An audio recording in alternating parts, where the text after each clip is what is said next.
Welcome to the Deep Dive. We take complex ideas, boil them down, and serve up the key insights.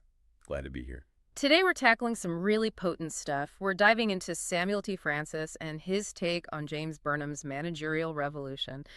It's quite a revision. It really is. Francis's work, it forces you to ask who really holds the reins in modern Western societies. Right. So, for you listening, our goal today is pretty clear. We want to unpack this theory.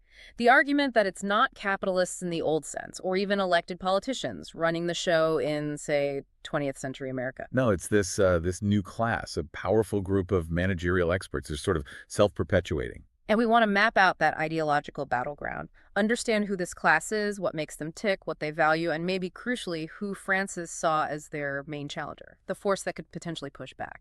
Exactly. And the core theory starts with this big shift from the old bourgeois elite, think industrialist property owners, to this modern managerial elite. What drove that shift, according to Francis? He called it the revolution of mass and scale.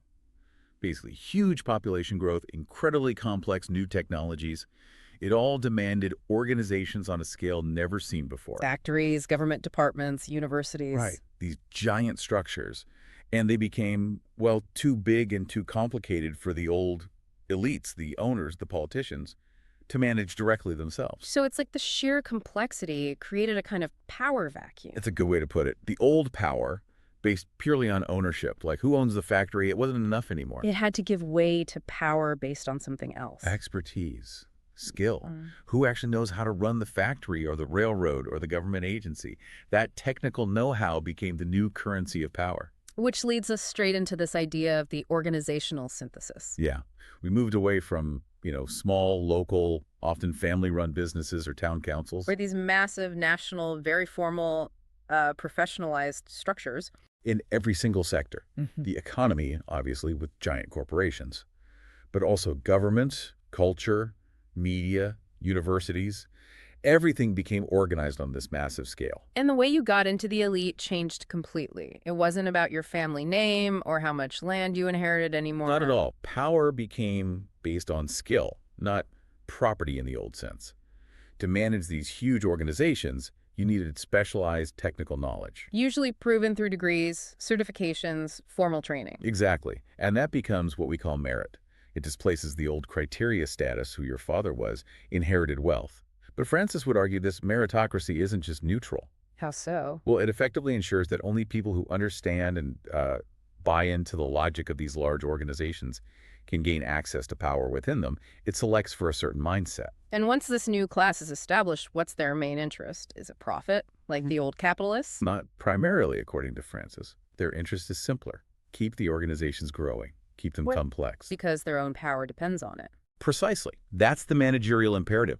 Your status, your salary, your influence, it's all tied directly to the size and complexity of the organization you manage. So they have a shared interest in making things bigger, more reliant on technical skills, more managed. Yes, and this requires all three sectors, the managerial corporation, the managerial state, and the managerial media and culture, to work together. They kind of reinforce each other's complexity and power. Okay, this sets up the big clash Francis describes, a clash of values, almost like civilizations, the old bourgeois order versus this new managerial reality. Right. Let's define that old order first. What were its core values? The ones that had to be, pushed aside. The old bourgeois order valued what Francis called ascetic individualism. Think the Protestant ethic. Hard work, saving money, self-restraint, delaying gratification, strong moral codes. And their wealth was tangible. Very much so.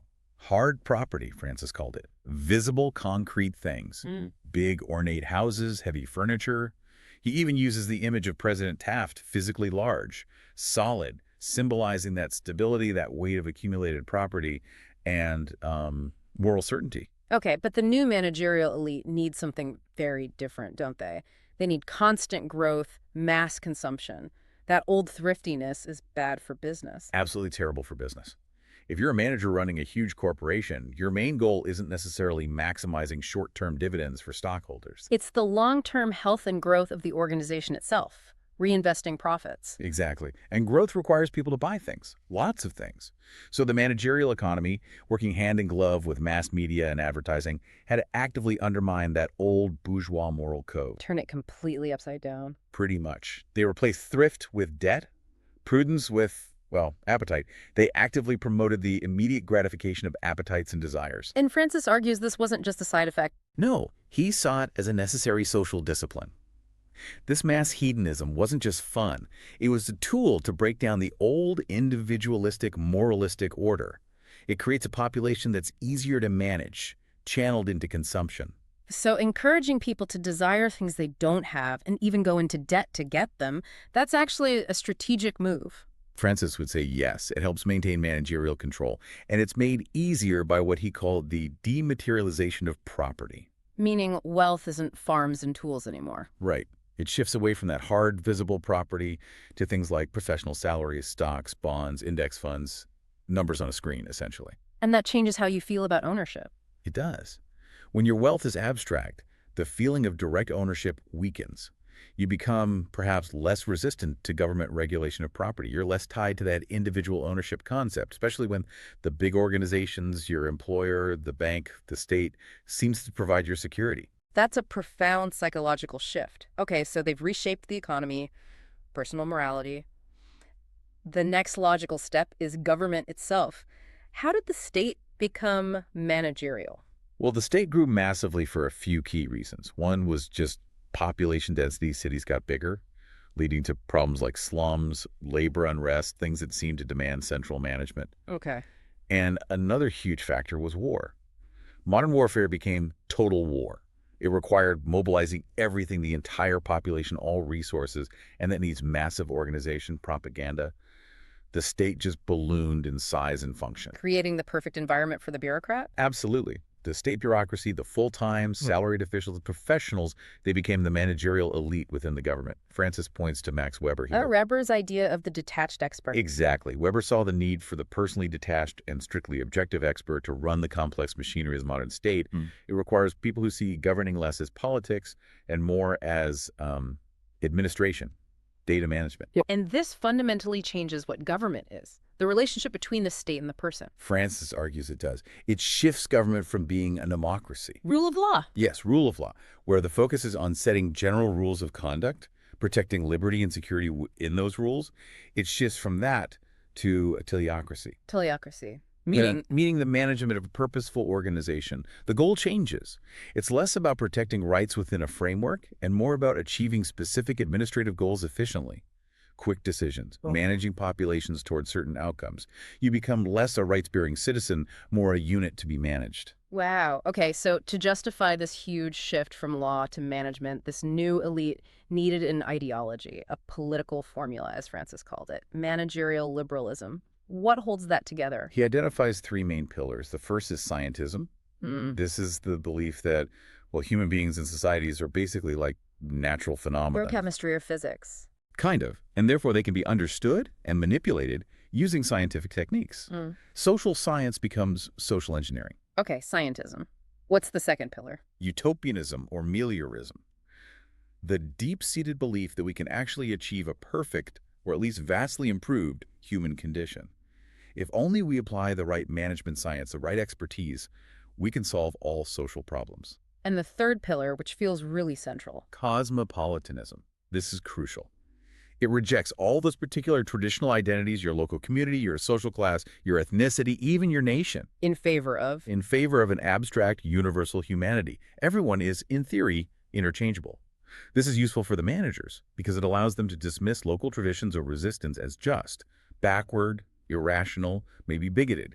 It justifies managing everyone as part of one big, undifferentiated mass. So you have this powerful, integrated system, corporate, state, culture, all run by managers, justified by this ideology. But Francis makes a distinction, doesn't he, between soft regimes like the West and hard ones like the Soviet Union. Yes, that's a key distinction. It comes down to how they dominate. Yeah. He uses Vilfredo Pareto's terms here, elites being either foxes or lions. Okay. Hard regimes, like the Soviets or Nazis, are the lions. They rely on class 2 residues, Pareto would say. That means direct coercion, force, maintaining stability through strength. And the soft regimes, The West. They are the foxes. Relying on class IRA residues the instinct for combinations. They rule primarily through manipulation, persuasion, managing public opinion, co-opting potential rivals, using media and culture to shape behavior. Less stick, more carrot, and careful maneuvering. What's the weakness in that? Ruling by manipulation sounds quite effective. The weakness, Francis argues, is that the soft elite becomes vulnerable when faced with challenges that require force or deep social unity or genuine conviction. Manipulation works well for managing gradual change, but maybe not for existential threats. And they have to keep things moving. They have to. The soft elite can't afford stability or stasis. They need to constantly expand and to generate social change. Francis called this acceleration. It keeps potential opposition off balance, prevents discontent from hardening into real resistance. Any pause is dangerous for them. Which brings us to the challenger. If this elite rules through constant change and manipulation, who did Francis see as the main counterforce? He identified what he called the post-bourgeois proletariat, but the term he used most often was Middle American radicals, or MARs. Okay, who are the Mars? Generally, you're looking at working class and lower middle class people. Often from more traditional ethnic or regional backgrounds, they feel their status, their jobs, their communities, their values are being eroded by the very changes the managerial elite promotes: globalization, deindustrialization, cultural shifts. We've definitely seen political movements tapping into that sentiment. You mentioned Wallace, Perot, Buchanan, echoes in Trump's 2016 run, too. Exactly. Francis saw those candidacies as expressions of MR's discontent. And their ideology is interesting because it's a kind of dual hostility. Hostility towards whom? Towards both the managerial elite, seen as cosmopolitan, out of touch, manipulative, and the underclass. They perceive the underclass as basically dependent clients of the managerial state, benefiting from things like welfare programs, affirmative action, policies that the MERs feel they are paying for both financially and culturally. So it's not just anti-elite, it's also anti-underclass dependency. In Francis's analysis, yes. They feel squeezed from both above and below by the system the managers created. So what do the MERs want? Is it a return to the small government of the 19th century? No, not really. They understand the world operates on a mass scale now. They don't want to dismantle the state entirely. They reject the state being used for what they see as the elite's amelioration and acceleration projects that harm them. But they still want security. They do. They want the security and benefits that mass organizations can provide. But they want those organizations, including the government, to serve their interests, protect their communities and values, not pursue abstract cosmopolitan goals. So, if the MERs represent this potential challenge, what did Francis think they needed to do to actually displace the managerial elite? Just win elections? He argued that wasn't nearly enough. Winning elections within the existing system wouldn't change the fundamental power structure. He believed the New Right, or the MERs movement, needed a much more radical strategy. Radical how? They needed to aim for real social power. That meant directly contesting and seizing control of the key levers of managerial dominance. Which are? The means of communications, the means of production, and the instruments of force. Media, major industries, and the state's security apparatus.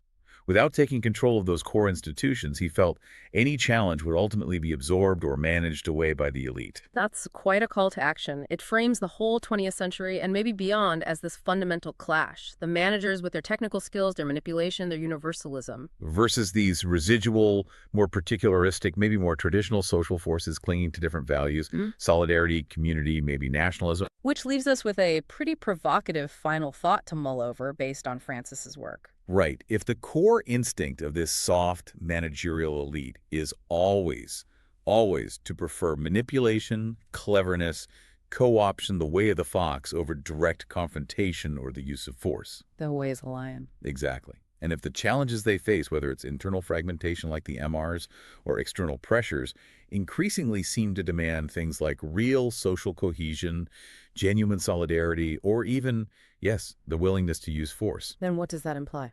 What does that imply for the long-term survival of this soft managerial regime?